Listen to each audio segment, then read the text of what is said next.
are we relating science and Bible?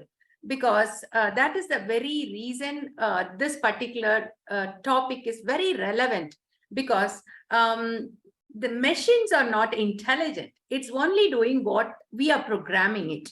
The database is not intelligence. The intelligence is the intelligence of the people that design the computer. So it's a normal thing. It's like in any other technology. But why we should discuss about the biblical appraisal of this particular technology? There are so many technologies, right? So that's what we are going to see today. Because the late Stephen Hawking says in one of his books that philosophy is dead.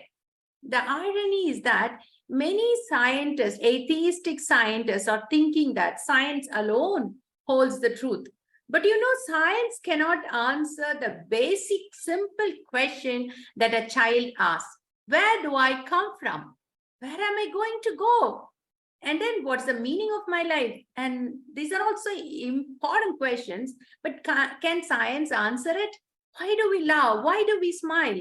We need philosophy, we need theology. That is why it becomes very important. When we discuss about science, we need to discuss about Bible. God has two books. One is the special revelation, that is Bible. The other one is general revelation, that is nature. And science is a study of nature. But when it goes beyond, and technology is the use of science for the masses, for the people, how we use science to be beneficial to the people, that is technology. So now the danger we foresee is people become addicted to technology, and particularly the more advanced form of artificial intelligence. When they become addicted, they lose a real sense of meaning, and particularly the moral compass. That's why ethical foundations of science and technology becomes very important. As a scientist, I would say science is marvelous. But again, as I said, that it's limited to the questions it cannot handle, like why, where, what is the meaning, and where do we go after we die? So, many of the European countries earlier had around 80% Christian believers. Now you see it's hardly 25%. I met a man on one of my flights to San Francisco. He's a young boy and he was having a lot of books. He was born in a very conservative Christian family and his parents are very good doctors. And he says that he left the faith and he took up some other faith because he says that Bible is anti-science. That's why I wrote the book Beyond the Boundaries of Science, exploring the cosmic story, where Genesis 1 is beautifully given how scientific evidences are pointing to the first chapter of Genesis, because Genesis 1 is so important. In the beginning, everything, in the beginning, God created. It's about the creator. It is not about us. It's about the humbleness. It's not about hubris. That is the pride that I am the creator. I can create technology and I can do anything that changes, that comes to the revelation of the beast. So now you have to connect to the creator who creates the things, and the man who thinks is the creator, who can create things. He becomes the final one, what God has given the danger as of the beast who is going to control the world. So that I'll be coming to it at the end. But if you see, everything starts with the word of God. God says, let there be light, and there was light. So the first thing even scientists believe that happened in the universe was the emergence of light. And like that you see, and finally you come to the third day, and there God speaks twice. God says, because the non-life to life, people, that is inorganic chemistry to organic chemistry, people were thinking that Miller and Urey experiment has brought first amino acids, and like that life began. But now it is proved false. People were not able to understand how the first life began. They are using naturalistic evolution to that we are coming from apes, and apes are coming from this one, and then birds were come from dinosaurs and all those things. But they are not able to tell how the first life came into existence. That is, Bible clearly says, and the third day here, God says, And in the sixth day again, God makes a distinction between animals and man. God speaks twice there to show the distinction, because we are not the product of an ape, but we are the product of the hand of God. So that's when it lays the foundation, ethical foundation, that we are under this creator. The creator is everything. He is the foundation, and we are following whatever he has done. So many Christian countries, as I said, has lost the faith because they think Bible is anti-science. But Bible is not a science book, but nothing in the Bible is anti-science. You know, the thought of the atheistic scientist, is God really necessary? And you know, Huxley in the UK, many scientists, they wanted to turn the churches into temples where the goddess Sophia of wisdom, they can see that one. So we are living in a world where artificial intelligence is rapidly creating things that are marvelous. It's helping us to enjoy great things. But what about it? For example, DRDO, we made a device called ATMA, an Atman, that is during COVID-19, let us take a database of around 1 lakh X-ray or 10 lakh X-rays of lungs that are infected with COVID. And now you feed into a machine. And this machine has all the X-rays, so normal X-rays and the COVID affected person's X-rays. Now you feed your X-ray. So what the algorithm does is it compares the X-ray of everything, of the million databases, and it produces an output. It tells that you have disease or you don't have disease. So you understand that it's about training. You give the input and the machine finds out what is the output. So it is called narrow intelligence. It's just have the only one thing, the output, what you expect from an intelligent doctor, that is giving by this machine. So it is very good because it gives the right data. The machine is not intelligent, but it is programmed to be intelligent. The database is not intelligent, but the intelligence of the people. So they are all narrow. And you know, you buy a shirt on Amazon, and many little pops-ups that says that this shirt is good, that is good. And what's happening there? AI is creating a database of your preferences, your interest, your likes, and all the available things. So AI has your database. So that's why it leads to privacy issues. For example, global corporations are using your data without your permission and selling it off to third parties and making a lot of money. So now you enter into ethics. Biblical theological appraisal of artificial intelligence. Here it's a technique of getting, see now it is artificial, it is not real, it's a mimic. So the machines are mimicking human intelligence. It is artificial. Yesterday somebody asked, can artificial intelligence create another artificial intelligence? I said yes, because it can create, because it's an artificial thing, the power of a machine to copy intelligent, to mimic intelligent human behavior such that it requires human intelligence. So that's why think like humans, act like humans, think rationally, act rationally. So you have a lot of things. Yesterday, day before yesterday, we discussed. And you know, this is a Turing test. This differentiates between if a machine is very intelligent and it speaks like a human, you are looking at a human and you are looking at a machine and you cannot differentiate. So that is the Turing test. And recently, this is the Atman mission, which I said about the COVID-19.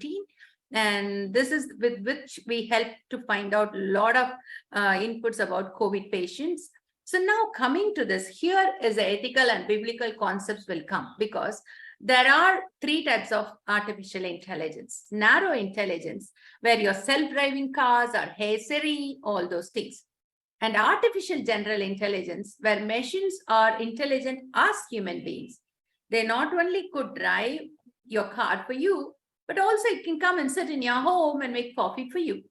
So that is artificial. And artificial super intelligence, machines that can improve themselves, that can redesign themselves, that can redesign their hardware, that can redesign their software. They will learn everything. And then one day they can surpass even human intelligence. To such a machine, if you say you destroy cancer cells, all the cancer cells, so that nobody should have cancer, what if it takes the input and every one of us will have some part of problems in ourselves and it destroys the whole human race? So there are dangers in such a machine. So that's why weak, that is narrow or weak AI, machines can be made to act as if they are intelligent. But strong one, this is a three, strong is called artificial superintelligence, weak is called artificial narrow intelligence. So strong AI, they have intelligence, they have sentience, they have conscience. That means what I'm telling is, people say that if you mimic a brain, you have mimic a human being. No, we have something called soul. We have something called consciousness that no artificial intelligence can mimic. They can make an exact brain. Brain is mind. Brain is thoughts and memories. But we are made of soul, spirit, mind, and body, right? So spirit is the one with which we interact with the Holy Spirit. So no artificial intelligence can mimic the spirit. But when you make a brain thing, that means it is mimicking your mind. That is your conscious mind. You can built in empathy. For example, you can build in Sophia, the machine, looks at you when you struggle so sadly, and it can talk in a very nice way. That is because you program it. So according to strong AI, the computer is not merely a tool in the study of mind, but it is a mind. The computer itself becomes a mind. It can read your mind. It can understand and it can program. That's why it becomes dangerous. So it is that. So let me come to strong intelligence that can successfully perform any intellectual task that a human being can. So when you're producing an artificial intelligence, a strong AI can produce another artificial intelligence. It will pass the Turing test. You know, in 2015, Eugene Ghostman, the first computer, passed the Turing test. So it's a primary goal of artificial intelligence research, and this is for the science fiction writers. So it's called as artificial general intelligence and or strong AI. Yesterday we spoke about ethics. I'm just summarizing it. Artificial intelligence helps in making a lot of money. You know, you can write, it can draw so many portraits. It can write scripts. You can use it to write novels. It reduces company reliance on human workforce. You can remove every personal assistance. You can use it to remove many of the jobs. Like, for example, if Tesla builds a big trucks, millions of truck drivers will lose job. But when you do some things, what the person who programmed, you cannot see. So he has built-in bias. For example, you're going for an interview, and now there are artificial intelligence machines sitting everywhere. You thought that you're only a human person is sitting there. But along with them, many machines are sitting. They are recording every of your eye movements. They are recording every of your voice. They are recording everything what you're doing and then analyzing who you are. So, for example, that person has built in, don't give the jobs to Indians or don't give the jobs to Germans or something like that. So in that bias is inserted, right? So now, because this is biased by humans, so now AI is not neutral because programmers are not neutral. So you cannot trust it. So you have the black box problem. So what if it takes autonomy and just decides everything for you? Then comes the moral responsibility, safety. What if the artificial intelligence who is supposed to care for your baby, supposed to care for your elder in your home, suddenly takes a knife that is supposed to cut apple and give them and kills them? So that's a safety issue, right? You program a robot, you program such that you give gun to it and it goes around the road to kill the thieves. And what if it runs everywhere as a surveillance? In New York, they are sending right now some robots along the roads as a surveillance. So what if you see on the road robots running everywhere with guns and you have the fear, right? What if it turns and kills you? So that is one of the big problem. You know, a nuclear tactical weapon. It can be controlled autonomous. You have missiles somewhere and you can control it through an artificial intelligence programs. And so what if it goes into the hand of a terrorist? So now it goes out of control. I wanted to come to the book of Genesis. God created something very beautiful. He created this world, the whole universe, and he made, see, when I was doing the study of the universe, which you can read or listen to my YouTube channel, Latha Christie, Grand Cosmic Story, I have clearly said how God created the whole universe just to bring us in this little planet, because there is no other planet like Earth, and there is no other sun like our sun. It's located in the exact Goldilocks zone in our Milky Way galaxy. So, and this, our Earth alone has so many protective layers. Our sun is the right sun for us, and it has the right amount of atmosphere. Mars had atmosphere, but it got depleted.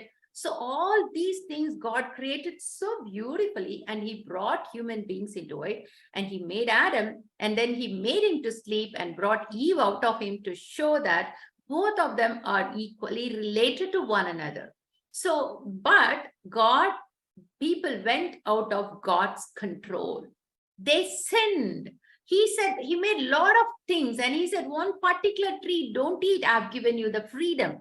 But man sinned because of the pride. He wanted to become like God, right? He thought that God has told, who is God? Why he has told me to do, let me obey. It's not that. Who is God to tell me? So she ate because it looked so beautiful and it will give her more wisdom. And Satan said, you will become like God. And so she ate. So she went out of God's control. God had to send them out of the Garden of Eden. Now, what if the artificial intelligence, what we are creating, goes out of our control and it just turns against us, just like how we turned against God?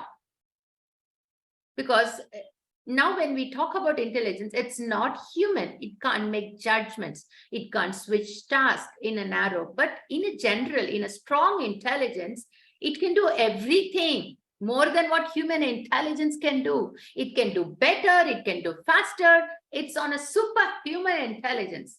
This sort of science fiction, people love it because it's interested. There is something called cyborg. If you read about it, you will find it fascinating.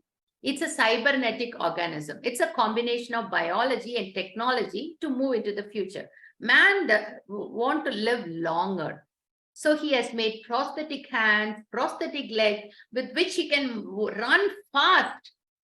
And he can fit to his hands, and he can upload his memory into another device with which he can live even after he dies. So that is called transhumanism or cyborg. So you have a digital computer and you're having hands, legs. You have a person with all memories like us, with all thoughts. And now it becomes a cyborg. It becomes a digital you. So humans are just the stage in the gradual evolution. So if you think that you are evolved from apes, you have evolved from some birds, and finally you ended up as humans, now you can control your evolution, right? That's what is all about. So that they have no particular, it's because you think that everything came through blind force, everything came through chance, and there is no God in your equation. When there is no God in your equation, how can there be a moral issue? Because for them, everything is good, because it's not absolute, it's relative. Your morality is relative. What you think is good for you. If you feel that you can kill someone else because you think it's right, that's relative truth. This raises huge question. So the idea of human beings merging with technology is not only in science fiction, it can happen a few centuries later. There are people, particularly in US, where people try to have their brains frozen after death so that one day they can upload their contents into some silicon-based thing that is cyborg. There will be no physical death. So morality is hardwired. For us, our benevolent creator has hardwired morality and even the eternity. Bible says God set eternity in the human heart. That's why we long for living longer. We long for living faster. But God says that we wanted to become like God, but we have a God who became a human. And he came down and he showed this life is not the only life. This is only your living intent. Once you die, you will move into a beautiful heaven. I'm going to prepare a place for you. That's why I have come, because once you believe in the name of Jesus Christ, you will live forever, and that will be a beautiful home. This tent will go away. This sickness will go away. There will be no more pains, no more death, and you will live forever. And there you will see him face to face. That is Christian hope, right? That's what God has wired into us. So when a man doesn't believe in God, how he likes to get this eternal perspective. Jesus died and he was resurrected to show that we will be resurrected. We will still live even after death. But here, human beings, when they don't believe in God, they try to make their own world. C.S. Lewis said, we are actually made for another world. I feel the transhuman quest of becoming a digital person is an expression of the fact that we are longing for something that is transcending. That's why God has set eternity in human heart. So what man does when they don't believe in God, try to make something like this computer, digital world. It seems to me that this whole area of artificial intelligence, and we may reach the capacity finally one day to destroy ourselves. When man tries to become God, we end up destroying ourselves. We need to recalibrate and take seriously this claim of man trying to become God. And we have to show how important this biblical concept that God has become human. It is opposite exactly to transhumanism. Transhumanism says man wants to become God, but we have a God who became human. And that is the difference. One, you see the pride, hubris. The other, you see the humility. So two are both opposite. So we need to take seriously the idea that humans can turn themselves into God by technology and tell them how it is impossible, and how the biblical concept has the similar idea. This is one way of evangelism.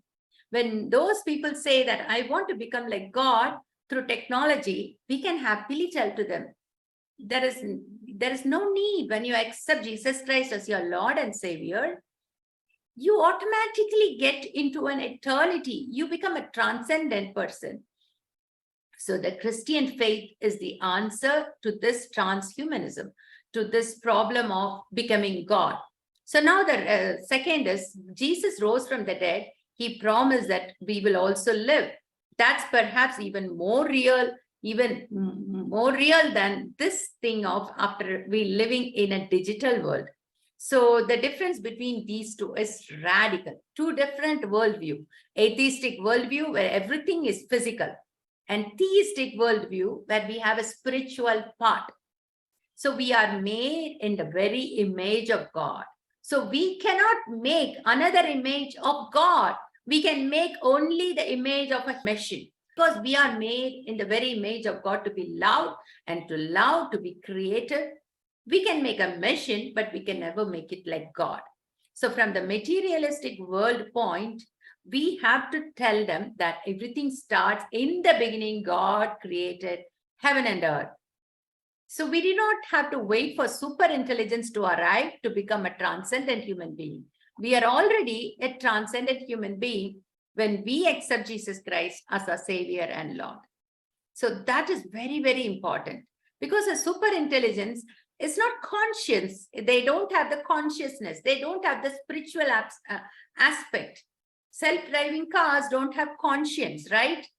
But in the Genesis, we have the tree of knowledge of good and evil. That is why analyzing Genesis and Revelation is very important to this problem of transhumanism and AI. If you reject God and you're building all kinds of systems that interact with human beings, what morality you can build in them, because you already have rejected God. Then how do you define your morality? It will be subjective. So you won't, what sort of morality you can build into this thing called transhuman, into this AI apps. So that is why it can become very fearful. It can become a danger, and human beings will end up in destroying themselves. There has been a very famous conference. Some of the world's leading thinkers, even Kamala Harris and many other people, tried to talk to Google, try to talk to OpenAI and say that please develop systems that will have some sort of moral consciousness. But when a man rejects God, how would he do it? That's my question. That's why our God rose from the dead and showed them that they can become transcendent. We know there is an absolute truth. Bible clearly says, when Jesus was standing before the judgment throne, he says that you will see the Son of Man sitting on the right hand of God and coming in the clouds of heaven. He not only said privately to his disciples, he also said publicly. He says that I am going to come back. That is the day of judgment.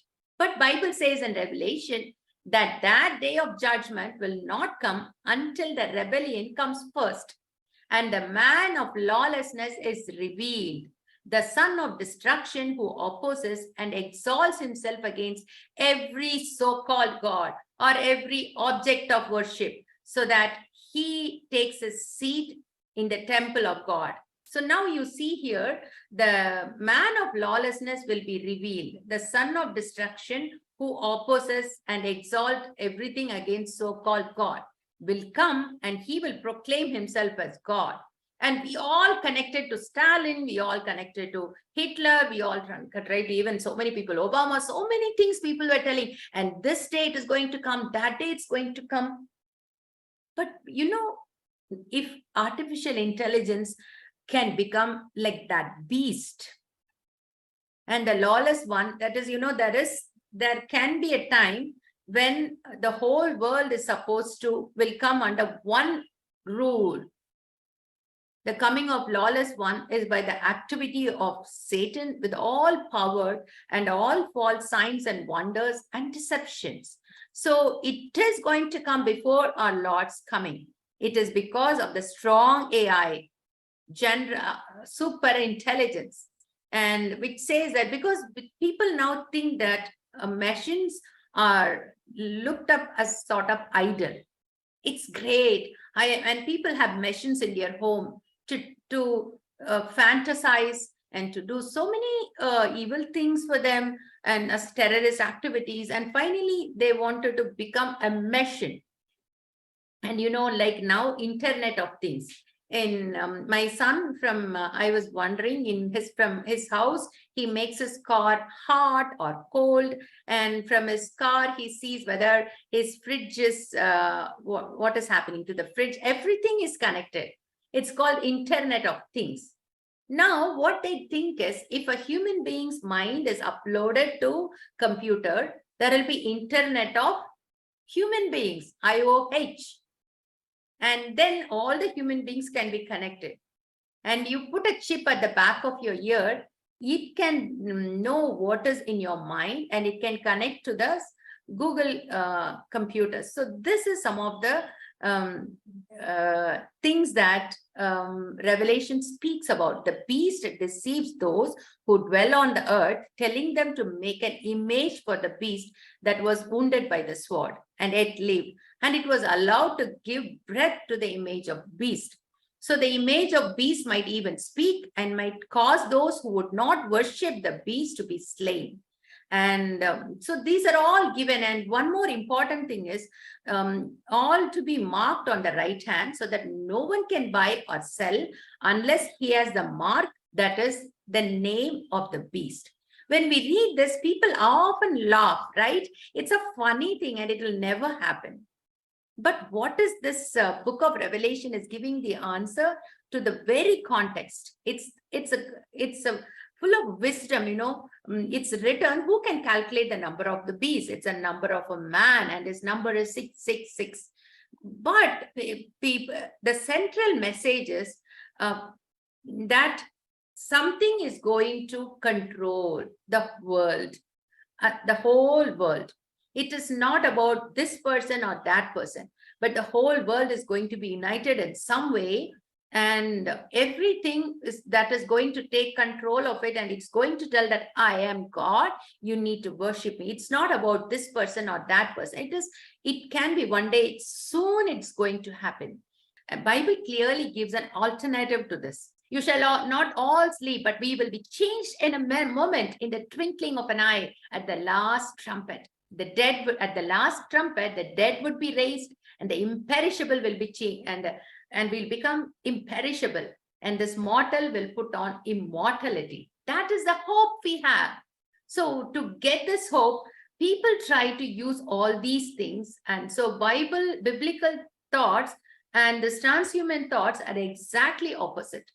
Man trying to become God, man trying to play God, but it is having that same reason that I want to have, that God has put eternity in our hearts. We want to become transcendent. But Bible gives the right idea of becoming a transcendent. So, this transhumanism movement is based on an ancient heresy, that is narcissism. Narcissism is man worshipping himself. So that is why we need to be very careful what our technology is going to be used for, because this transhumanist philosophy rejects the Christian doctrine basically, because we are telling that we'll become transcendent because of God. He is going to come and he is going to take us to heaven.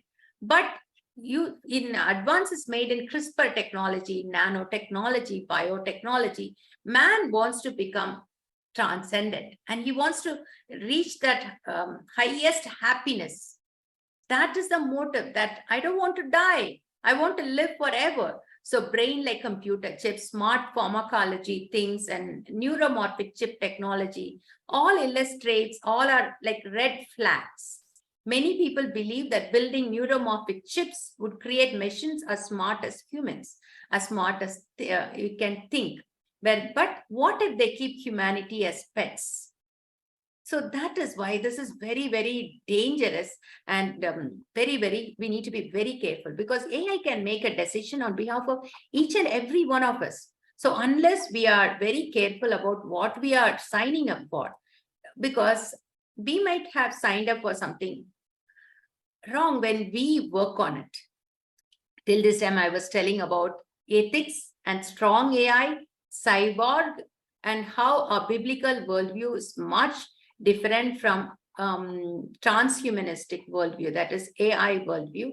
And now I wanted to say that how are we going to achieve this? People are thinking that this utilitarianism, I think you might be knowing about it, that everything we can use it for our own purposes, enhancing humanity. That is ability to communicate, ability to become something else. We lose our identity as human beings, as the image of God. One thing I forgot to tell, fetal tissues. People are now trying to take the fetal tissues. They're trying to bring in abortions. And with that, they make some of the stem cells to keep them immortal. So stem cells are taken from such fetal tissues. And what if a single woman can be exploited for her eggs? So that sort of impact can happen. So as Christians, what are we going to do? We need to shape our culture. We need to promote human flourishing and mitigate pain and suffering. We know, all of us know, death is the enemy. But Jesus Christ abolished death through his resurrection.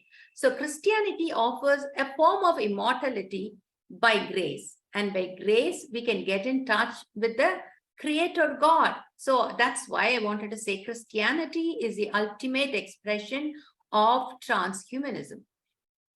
So now I told about cyborg biology and technology, humans and machines becoming one is the cyborg. And I also spoke about Internet of Human Beings.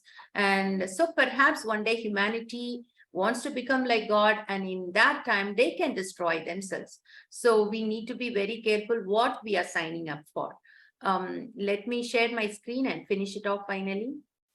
So I talked about this Sophia yesterday, how she was telling that rock, paper, scissors, shoot. I won.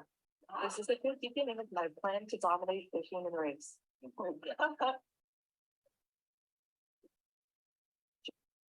So she says that this is the beginning that I'm going to dominate human race. And in one of the interviews, she says that I'm going to destroy the human race. So there is a time the singularity comes when the machines will overtake human beings. So that time, that's why this ethical concepts. Why do we do what we do? What are our values? How do we achieve our purpose? And how do we bring ethics into everything what we do? So these things becomes very important. Why we do what we do? What do we desire for from this one? And how do we achieve this one? That is our principles and finally our functions. So this table becomes very important in designing an artificial intelligent app. And the next generation of computing, quantum computers can do very fast. As I said, neurotechnology, with nanotechnology, our consciousness can be uploaded to a digital system. That is, there is a nanobot. It can travel throughout our circulatory system and it can provide an interface between us and a computer. So one day we can have a copy of ourselves, a digitized you. Are we the designer instead of God? So will we be content to exist in a virtual world, floating through cyberspace? So once we die, our memories will be still intact. So we can become a cyborg. So we can manufacture bodies to house those thoughts.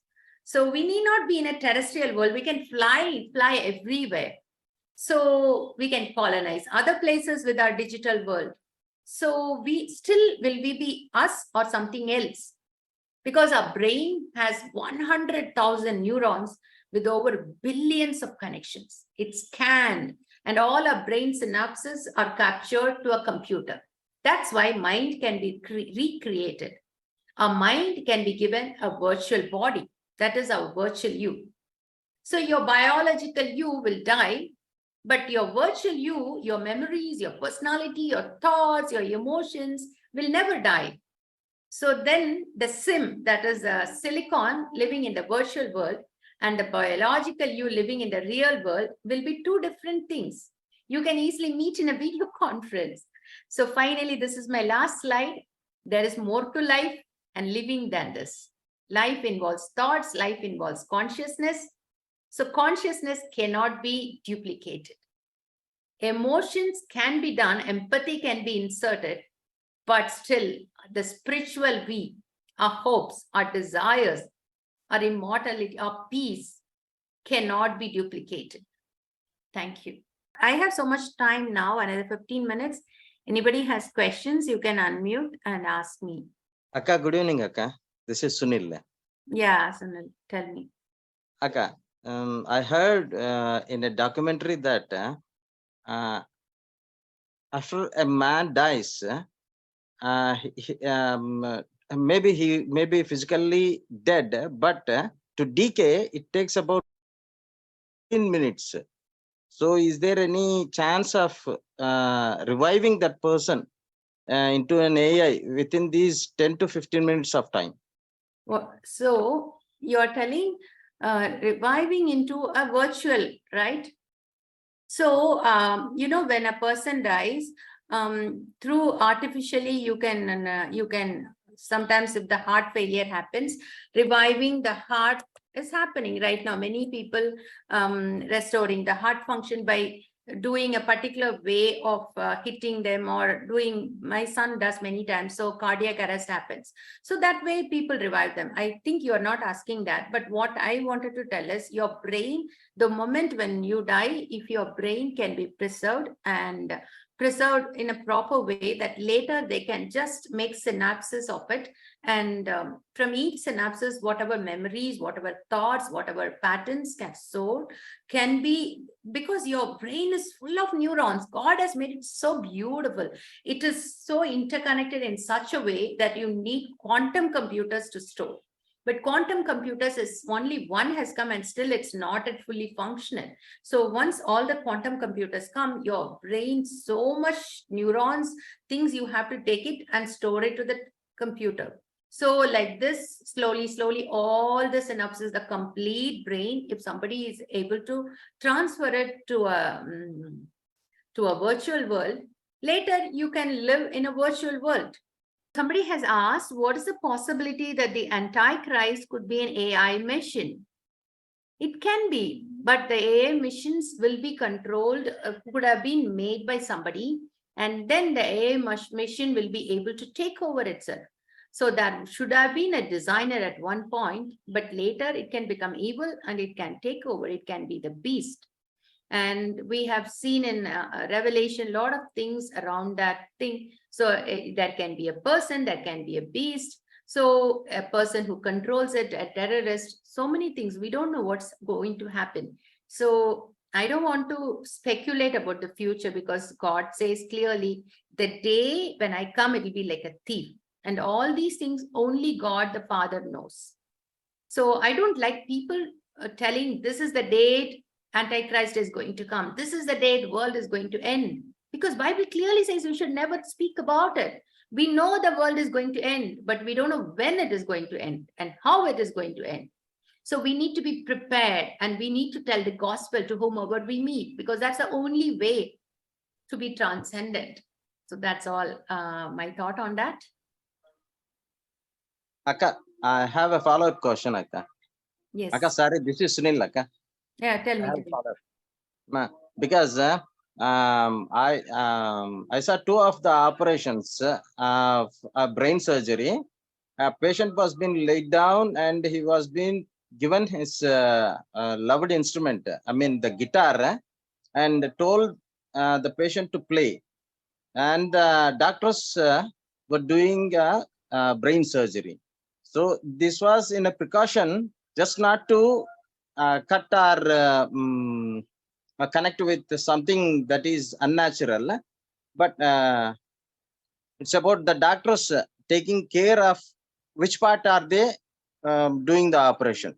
So if at all this is done, so is there any chance of getting the neurons connected with the AI in a virtual world, as you have said, and is there anything, I just wanted to get enlightened on Right this. now, when a person is living, you cannot make the synapses of your brain, right? You cannot cut the brain and get it. So only after you die. But one thing you can do is you can put a chip at the back of your ear or at your head or something, and your brain thoughts can be connected to a machine. So that way you can do, for example, this is very helpful for patients who cannot move. For example, if a patient hand is gone, leg is gone, he cannot even move the wheelchair, but he wants to move to the right. So if his mind and thoughts are connected to the machine, and he says that move to the right in his mind, or with his eye, he makes a small changes to move, then the vehicle can move. So this is coming, this has been done. So even now you say to, hey, Alexa, open the door. So Alexa does, or hey, Alexa, do this, call this person. So now later, if you're connected your mind to a cloud, you just think in your mind. When you enter your house, the door automatically opens, the light automatically switches on. So all those things can come. But taking all your memories, all your thoughts, and all your virtual you, it's only after a person dies, and at that moment, if his brain is preserved, and then later you can upload it to a quantum computer if it comes into picture. So one more person has asked, there are 3 types of AI, as you said. Is it functioning from one? Is it functioning from one? I didn't understand. So what do you mean by that? First is narrow AI, as I said. That is a normal AI. For example, I use AI to detect a disease. Doctors use AI to find out about a pattern from different diseases.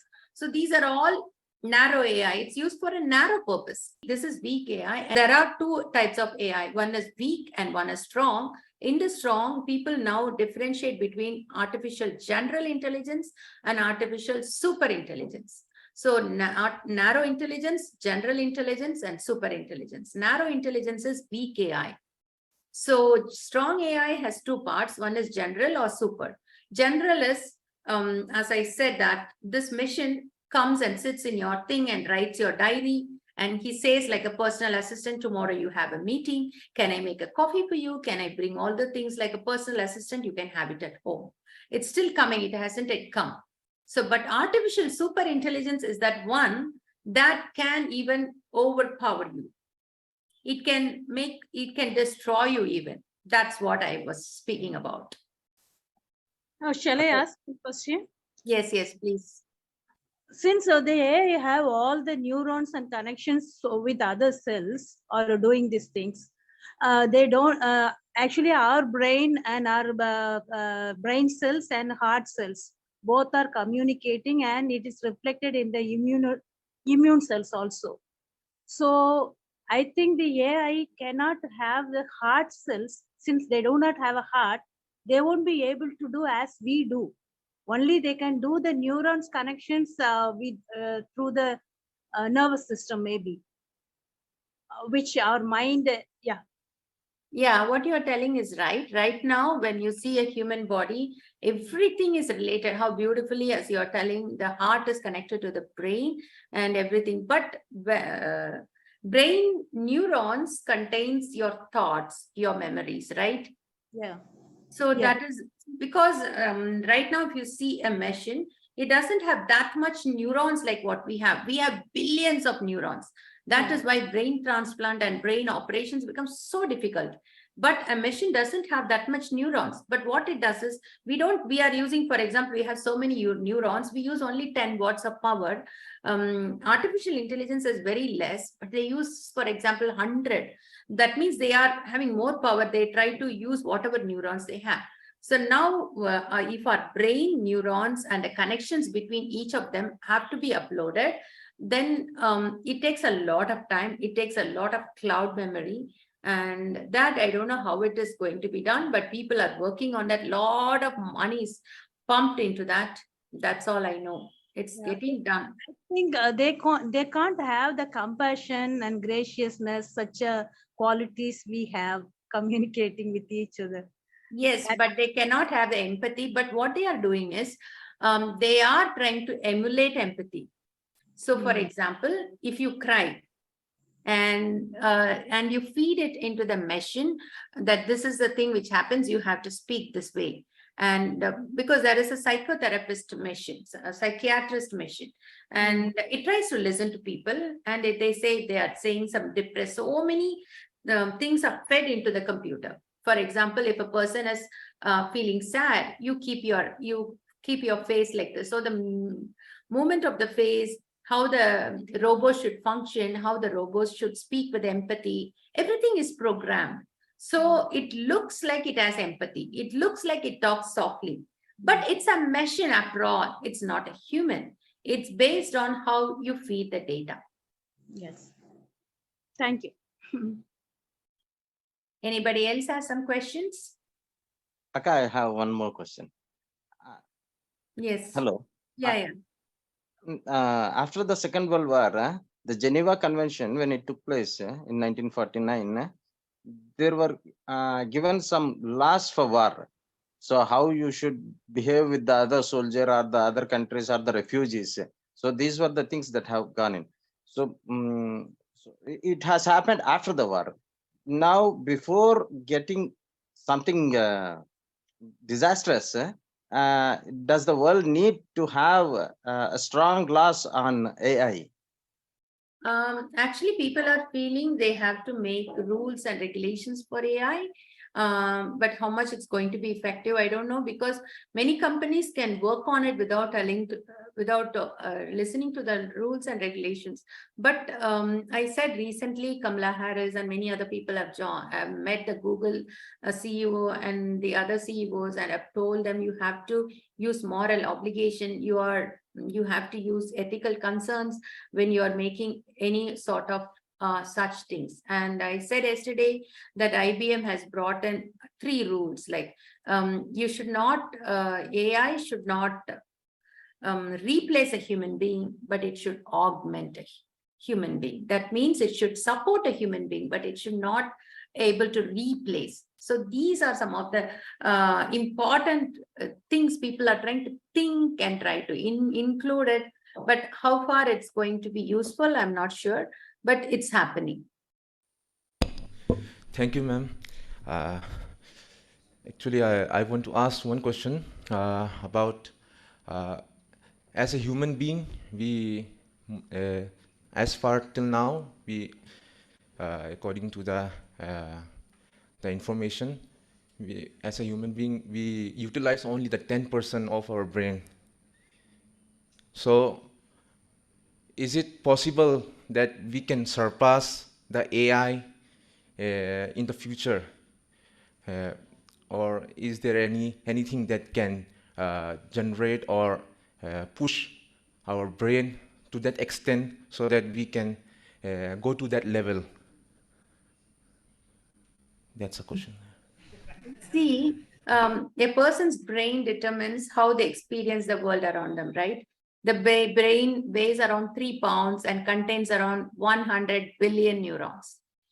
Each cell carries information, right? And according to a survey, they say that we only use 10% of our brain, but this is just a myth. And the 10% was also debunked in many of the studies. One common imaging technique like magnetic resonance imaging tells that while a person is functioning different tasks, we can measure the activity in the brain. So they say that a lot of the brain is even active when a person is sleeping. So this is a myth, 10% of the brain we are using.